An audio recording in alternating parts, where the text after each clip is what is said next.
यह कहानी है एक ऐसे राजा की जो इतिहास में चंडाशोक से धम्माशोक के रूप में अमर हुआ। यह कहानी है सम्राट अशोक के हृदय परिवर्तन की। धूप से तपता हुआ विशाल मैदान, सैनिकों की कतारें, घोड़ों की हिनहिनाहट। अशोक अपने सोने जड़े रथ पर खड़े युद्ध का आह्वान कर रहे थे। अशोक गर्जन करते हुए, कलिंग, आज तुम्हारी अवज्ञा का अंत होगा।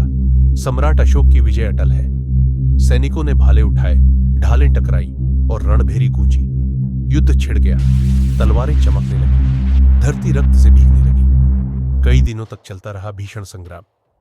कलिंग की जनता ने वीरता से संघर्ष किया, लेकिन अशोक की विशाल सेना के आगे टिक न सकी।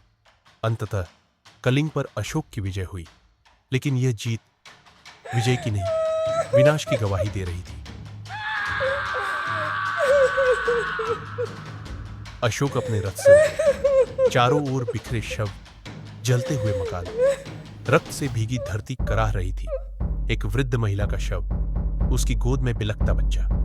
अशोक वहीं ठिठक गए। उनका हृदय भारी हो गया, आंखें भर आई। अशोक ने उस बच्चे को अपने गोद में उठा लिया। अशोक बोले, क्या यही है मेरी विजय? क्या यही है मेरा गौरव? महल के विशाल कक्ष में अशोक अकेले सिंहासन पर बैठे थे। साम्राज्य जीतने वाला योद्धा आज स्वयं से हार रहा था। उनके सामने युद्ध के दृश्य घूम रहे थे।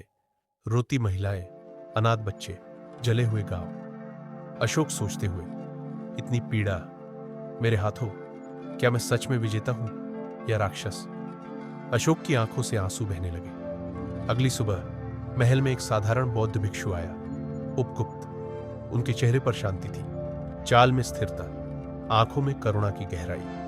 उपगुप्त बोले, राजन, तलवार से जीती भूमि नहीं टिकती, प्रेम से जीते हुए हृदय अमर हो जाते हैं। अशोक भिक्षु से बहुत प्रभावित हुए। अशोक बोले, बनते, मुझे मार्ग दिखाइए। मैं रक्त नहीं, अब प्रेम फैलाना चाहता हूं।